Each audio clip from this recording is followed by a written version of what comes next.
January 1983. Boeing launches the 757, an aircraft that would become a legend.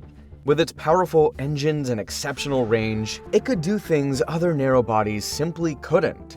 It dominated transatlantic routes, it thrived at challenging airports, charter operators loved it. By the time production ended, Boeing had sold over 1,000 of them, making it one of the best-selling aircraft in the company's history.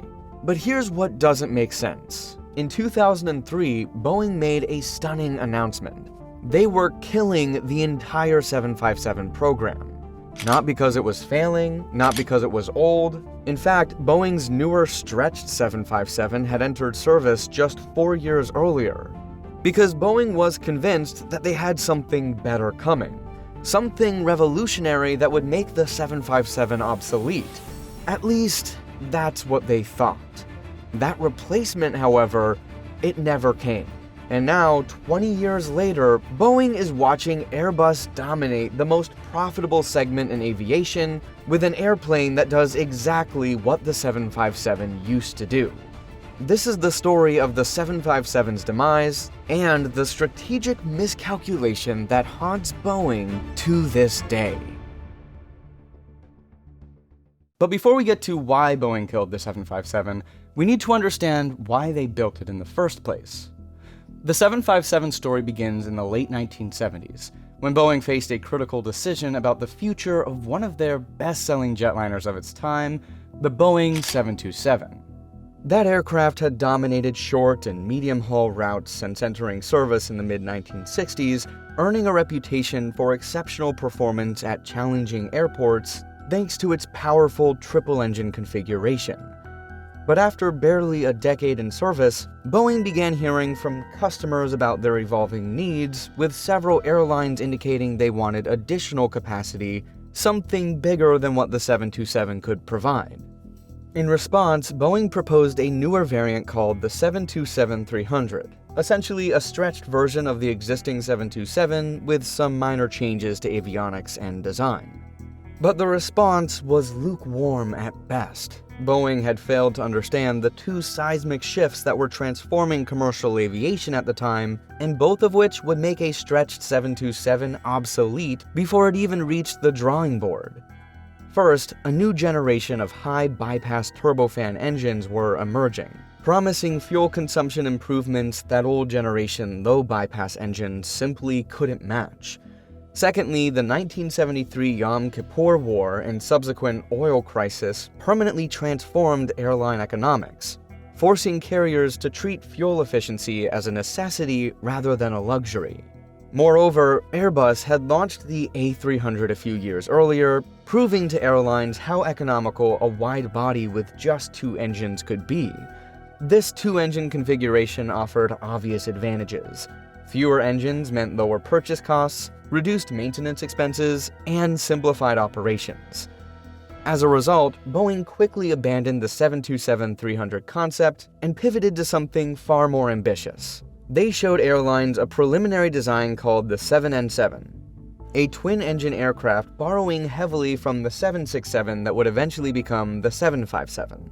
This new approach solved virtually every limitation plaguing the stretched 727 proposal, but it required Boeing to fundamentally rethink their design philosophy. You see, the original 727, like the 737, sat relatively low to the ground, a design feature that simplified ground handling when many airports lacked sophisticated equipment. But by the late 1970s, even smaller airports had acquired the machinery needed to service taller aircraft.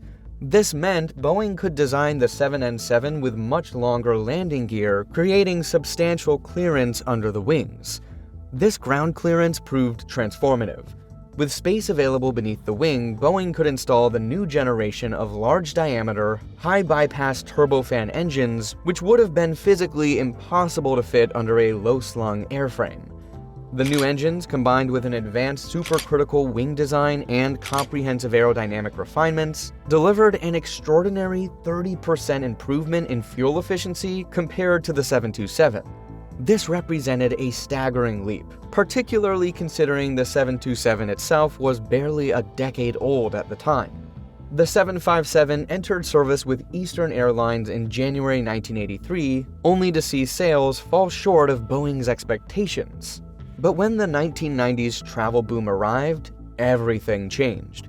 The 757's exceptional range allowed airlines to operate direct flights between secondary cities, completely bypassing congested hubs. Moreover, charter operators found the 757 was almost perfectly suited for holiday routes, carrying enough passengers to make these routes profitable while offering the range and performance to operate from airports where larger wide-bodies would struggle. Boeing responded to this momentum by launching the 757-300, a substantially stretched variant that entered service in 1999. This variant, which was nicknamed the Flying Pencil, could accommodate up to 280 passengers, making it competitive with smaller wide-bodies on high-density routes while retaining the economics of a narrow-body aircraft. Yet just 4 years after launching this variant, Boeing made a stunning announcement. They were terminating the entire 757 program, and by the time production ceased in 2004, Boeing had sold almost 1,050 757s, making it one of the best-selling aircraft in Boeing's history. But why would Boeing scrap an aircraft that had become such a versatile success?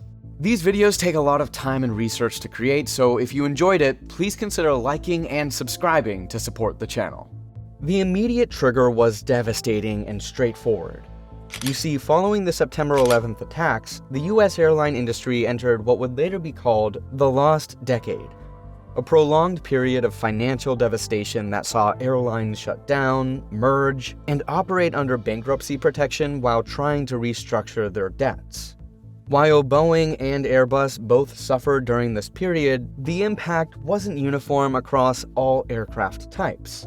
The 757 became particularly vulnerable because its production rate had already been relatively modest compared to the 737 and A320 families. In its final years, Boeing was building barely one 757 per month. This low production volume meant the program had little cushion when sales slowed, and the fixed costs of maintaining production became economically untenable. Boeing faced an agonizing choice: maintain the production line with no incoming orders and hope demand eventually returned, or shut it down and eliminate the overhead costs. With the company under severe financial pressure and no end to the crisis in sight, keeping the 757 alive on faith alone would have been an extraordinarily expensive gamble. With hindsight, we know that demand for aircraft like the 757 eventually returned as aviation recovered. So you might think that if Boeing had somehow preserved the production line and supply chain, new orders would have likely trickled in, especially from the European charter airlines, which still loved the aircraft. But there was a problem. You see, the mid-2000s also marked the rise of low-cost carriers as a dominant force in aviation. These new airlines didn't just disrupt the charter operators that had been the 757's core European market, they replaced them entirely. While some low-cost carriers did order the Airbus A321, which matched the 757-200 in capacity, they couldn't build entire networks around aircraft this large. Instead, they relied mainly on smaller jets like the 737 and A320 families that could serve a wider range of routes profitably due to their low purchase and maintenance costs. And when Continental Airlines dropped its remaining 757 orders in favor of the 737 in October 2003, Boeing knew it was time to end production. Well, you might ask, if the aircraft in its current form wasn't attracting orders, couldn't Boeing simply revitalize it with more efficient, higher bypass engines? After all, re-engining had worked brilliantly for other programs. In fact, the 737 has been re-engineered multiple times throughout its very long life, and even Airbus successfully updated the A320 family with new engines to create the Neo variants. Why not apply the same strategy to the 757? This question reveals the second factor behind the 757's demise. The aircraft's engine requirements were uniquely problematic, and the timing for addressing them couldn't have been worse. You see, the 757's combination of a relatively long single-aisle fuselage with exceptionally powerful Rolls-Royce RB211 engines was nearly unique in commercial aviation. RB211 engines were originally developed for larger aircraft like the Lockheed TriStar and early Boeing 747 variants. But those jets used bigger versions with larger fan diameters, so Rolls-Royce had to specifically shrink the engine to make it suitable for the 757, creating what was essentially a bespoke variant. But this bespoke design made re-engining incredibly difficult. If Boeing wanted newer, more efficient power plants for the 757, they would need to convince an engine manufacturer to either develop an entirely new design specifically for this application, or adapt and shrink an existing modern engine originally intended for larger aircraft. Yet, there was another problem. Around the early 2000s, when Boeing would have needed to make decisions about the 757's future, General Electric was deeply committed to developing the Gen X engines for the revolutionary 787 program.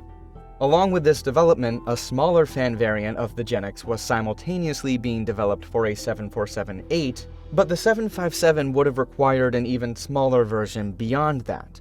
Creating yet another Gen X derivative would have demanded substantial investment in design, testing, and certification. And engine manufacturers need minimum sales volumes to justify such projects. The development costs must be recovered across enough units to make economic sense. Given the 757's already weak market position and uncertain future, convincing GE to fund a dedicated engine variant would have been extraordinarily difficult.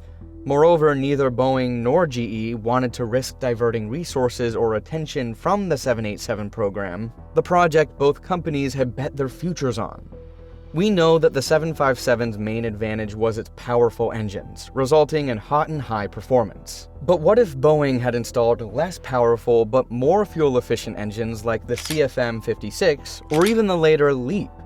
Could Boeing have created a more economical variant that could effectively rival the Airbus A321 family? After all, the A321 carried nearly the same number of passengers as the 757. The answer reveals the third reason for the eventual demise of the 757. Even though these aircraft had similar seating capacity, the 757 was significantly bulkier and much heavier. The comparison with the A321 is genuinely eye-opening, because it exposes how radically different these seemingly similar aircraft actually are. While both aircraft had similar maximum payload capacities of approximately 26 metric tons, but their operating empty weight made all the difference. The 757-200 weighed approximately 58.5 metric tons empty, while the A321 weighed roughly 48.5 metric tons. This meant the Boeing was almost 10 metric tons heavier, over 22,000 pounds, despite carrying virtually the same payload, fundamentally changing the economics.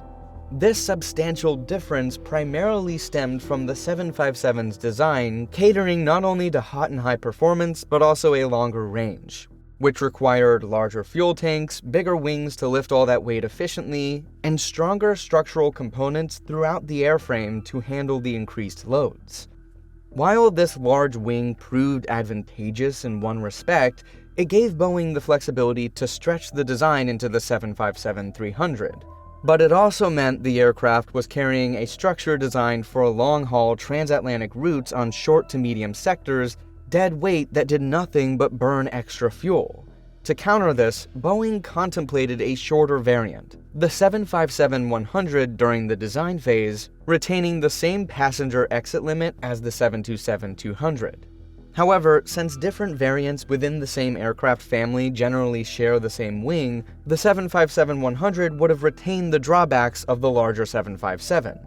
This meant that it wouldn't have been able to compete effectively with the A321 on similar routes, even if it got a version of the CFM56 or even the newer LEAP 1A engine. This brings us to the fourth and perhaps most consequential element: Boeing's strategic decision to preserve 737 production while terminating the 757. At first glance, this decision seems obviously justified. The 737NG family was still attracting healthy orders in the early 2000s, while 757 sales had collapsed. Any rational manufacturer would continue production of the aircraft that was generating sustained demand. But there's a deeper context here that suggests Boeing's thinking extended well beyond simple order counts. We have to get a little speculative here, but according to Boeing CEO James McNerney, Boeing was leaning toward developing an all-new 737 aircraft, which meant that they weren't necessarily planning to keep the 737 in production for much longer either. Consider the timeline. Boeing announced the 757 production termination in 2003, with the final aircraft rolling out in 2004.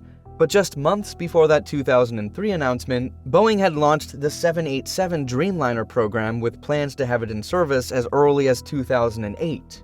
The company believed that their new risk-sharing partnership strategy and new digital design tools would allow them to bring this revolutionary aircraft to market remarkably quickly.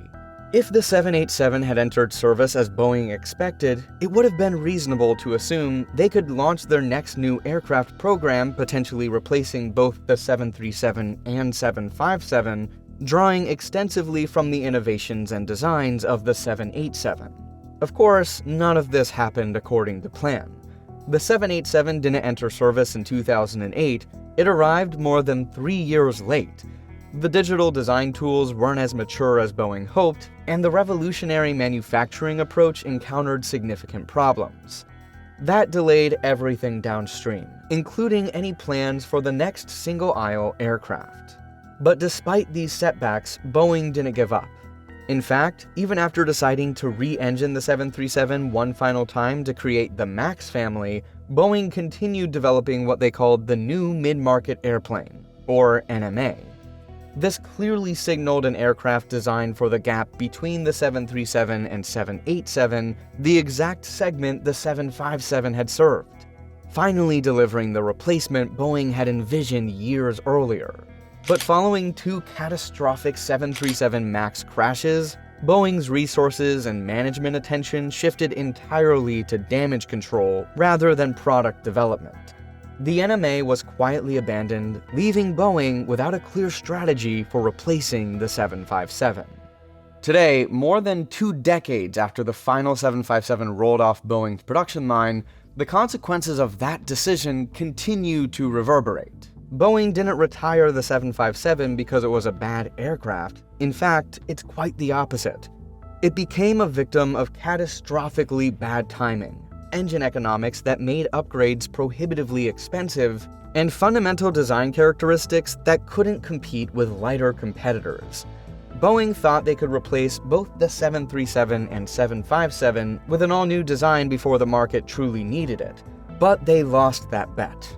And in the process, they closed the door on what many still consider the finest narrow-body airliner ever built, leaving a gap in their product lineup that they still haven't managed to fill.